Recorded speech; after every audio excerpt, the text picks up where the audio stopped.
আসসালামু আলাইকুম। আমি কিছু গত 24 ঘন্টায় দেশের রাজনীতিতে যা ঘটছে সেই কয়েকটা ঘটনা আপনাদেরকে একটু সুতোয় গাঁথার জন্য অনুরোধ করব, এবং দুই দুই যদি চার মিলাতে পারেন আপনারা একটু মিলানোর চেষ্টা করবেন। আপনারা খেয়াল করে দেখেন, প্রথমে আসেন ছাত্র দলের কথায়। ছাত্রদল 3টা দাবিতে ইলেকশন কমিশনে গিয়ে গতকালকে অবস্থান নিয়েছিল। অবস্থান নেওয়ার পরে সেখানে আবার বিএনপির এই মহাসচিব মির্জা ফখরুল ইসলাম আলমগীর গেছেন। যাওয়ার পরে কি হলো, তাদের 3 দাবির মধ্যে ওই যে ব্যালট পেপার, পোস্টাল ব্যালট নিয়ে যে কেলেঙ্কারিটা ইসি করছে, এইটা তাদের দাবি আছে। আর হ্যাঁ, মানে কিন্তু আড়ালে অন্য কাহিনী আছে, আমি সেটা যাচ্ছি আপনাদেরকে। ছাত্রদলও পরে বললো যে না, সবকিছু মোটামুটি ঠিক আছে, অসুবিধা নেই। আজকে গিয়ে আবার ইসিতে অবস্থান নিচ্ছে না, আবার তো এখানে অবস্থান গাড়ছে। এমনি এমনি কি প্রেশার, এটা বোঝেন না আপনারা? বোঝেন তো যে তারেক রহমানের দ্বৈত নাগরিকত্ব নিয়ে রাস্তার মধ্যে হাউকাউ শুরু করছে ইসলামী ছাত্র শিবির, আরো হ্যান তেন। ছাত্রদল অবস্থান নিচ্ছে যে এখানে একটা শেল্টার দিয়ে রাখা আর কি, মানে একটা ব্যাকআপ, একটা প্রেশার তৈরি করা। এবার আসেন 3টা পার্টির নিয়ে, 3 পক্ষ। 3 পক্ষের গোড়া এক, রসুনের কয়েকটা।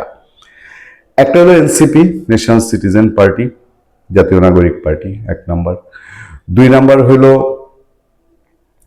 বৈষম্য বিরোধী ছাত্র আন্দোলন। 3 নম্বর হলো ইনকেলাব মঞ্চ। এনসিপি কি করছে? এনসিপির এই যে তাদের নির্বাচনী মুখপাত্র আসিফ মাহমুদ সজীব ভুঁইয়া, সে অলরেডি তো ডিক্লেয়ার করছে যে ইলেকশনে তাদের দল যাবে কি যাবে না এটা তারা আবার বিবেচনা করবে, মানে ইলেকশনে নাও যাইতে পারে। কি কি এক্সেট্রা এক্সেট্রা, এই না হইলে ওই যে দ্বৈত নাগরিক নিয়ে, মানে তারেক রহমানের মনোনয়ন বৈধ রাখলে, ঠিক আছে, রাস্তাটা খোলা রাখছে। আরো টুকটাক এই সেই দাবি ইলেকশন কমিশন, তো এরা আরো আগে থেকেই চিল্লায়, 6 মাস আগে থেকে ইলেকশন কমিশন নিরপেক্ষ না। কালকে বলছে যে একটা নিরপেক্ষ কমিশন গঠন কইরা জানতেন ইলেকশন না কইরা একটা ভালো ইলেকশন কমিশন দিয়া 2 মাস পরে নির্বাচন হইলে অসুবিধা কি, বলছে না? গেল এনসিপির কথা। বৈষম্য বিরোধী ছাত্র আন্দোলন দেখেন আগামী 24 ঘন্টায় তাদের রূপটা কি দেখায়, কি করছে। তাদের এই যে ফেসবুক পোস্টটা দেখেন, সেখানে তারা বলছে আগামী 24 ঘন্টার মধ্যে এই যে দ্বৈত নাগরিক হ্যানত্যান এই বক্কর চক্কর নিয়ে যদি সমাধান না হয়, তাহলে তারা দেশ অচল করে দেওয়ার মতন কঠোর আন্দোলনে যাবে। গেল না 2টা। 3 নম্বর কি রইল? ইনকেলাব মঞ্চ। আগামী 24 থেকে 72 ঘন্টার মধ্যে এই ইনকেলাব মঞ্চ যদি ঢাকা শহরে 1 লাখ লোকের সমাবেশের ডাক দেয়, আমি অবাক হব না। আড়ালে অন্য কিছু থাকবে। মাঝে একবার বলে বসছিল না যে হাদি হত্যার বিচার না হইলে কিসের নির্বাচন, বলছিল কিনা মনে আছে?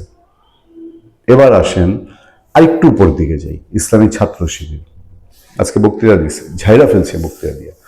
তারা বলছে ছাত্র দল ইলেকশন কমিশনে গিয়ে মব তৈরি করতেছে, মব করে ইলেকশন বানচালের চেষ্টা করতেছে, এবং ছাত্র দলের যা ইচ্ছা তাই বলছে যে এগুলো ছাত্র সমাজ মাইনা নিবে না। এমন নাকি কর্মসূচি দিবে যে কর্মসূচিতে সারা দেশ অচল হয়ে যাবে, সরকারি দেশ চালাইতে পারবে না। দেখেন বলছে কিনা। কর্মসূচি দিব, দেশ চালাতে আপনাদের হেমফেম হয়ে যাবে, এবং ইন্টারিম গভর্নমেন্ট যদি আপনার সতর্ক না হয়। তাহলে কি কি ঘটলো? এক হলো ছাত্রদল আছে ইলেকশন কমিশন দখলের পায়তারা নিয়ে ওখানে অবস্থান করছে। তারপরে এনসিপি বলতেছে নির্বাচনে থাকতেও পারি, নাও থাকতে পারি। বৈষম্য বিরোধী ছাত্র আন্দোলন বলছে দেশ অচল করে দেওয়ার মতন কর্মসূচি দিবে। তারপরে তলোয়ারের শান দিচ্ছে হচ্ছে আপনার ইনকেলাব মঞ্চ। এই সব মিলায়া তারপরে আরো উপরের দিকে তো ধরেন বিএনপি জামাতের অভিযোগ, টানা অভিযোগ আছে। আপনি কি নিজে আত্মবিশ্বাসী হবেন যে ইলেকশনটা নিয়ে খেলাধুলা চলছে না, মানে ইলেকশনটা না হওয়ার দিকে আছে কিনা? আপনি পথে ঘাটে আলাপ করেন, তাহলে দেখবেন অনেকে বলবে যে জামাত এবং এনসিপি যদি ইলেকশন থেকে সরে যায়, যাইতেও পারে, তাইলে ইলেকশনটা হবে কিনা, মানে ওপেন রাখা হয়েছে। গেছে এনসিপির নাহিদ ইসলাম এবং আসিফ মাহমুদ সজীব ভুঁইয়া প্রধান উপদেষ্টার সাথে দেখা করতে। আমি জানি না পত্রপত্রিকার বাইরে তারা যে ব্রিফ করবে, এটা তো ভেতরে আলাপের সাথে তার সবটা প্রকাশ করবে না। ভেতরে ভেতরে এমন কোন মন্ত্র পায়ে আসছে কিনা যেটা আজকে না হলেও সপ্তাহখানেকের মধ্যে আপনারা টের পাবেন। কারণ ওনাদের এই যারা যা করে, এনসিপি ওয়ালারা তারা যেটাই করে, এটা তো যমুনার জল যে দিক দিয়ে বয় সেটাই সেই স্রোতের সাথে গা ভাসায়, তাই না? ফলে আমি আবারও বলতে বাধ্য হচ্ছি যে এই নির্বাচনটা নিয়ে মাত্র তো 3 গ্রুপ মাথায় নামাইছে, আর কয় গ্রুপ কেমনে নামায় কোনটা দিয়ে কোন প্যাচ লাগাবে এটা এখনো নিশ্চিত না। ভালো থাকবেন, সুস্থ থাকবেন। আপনাদের সাথে আমি আতিক রহমান, পূর্ণিয়া।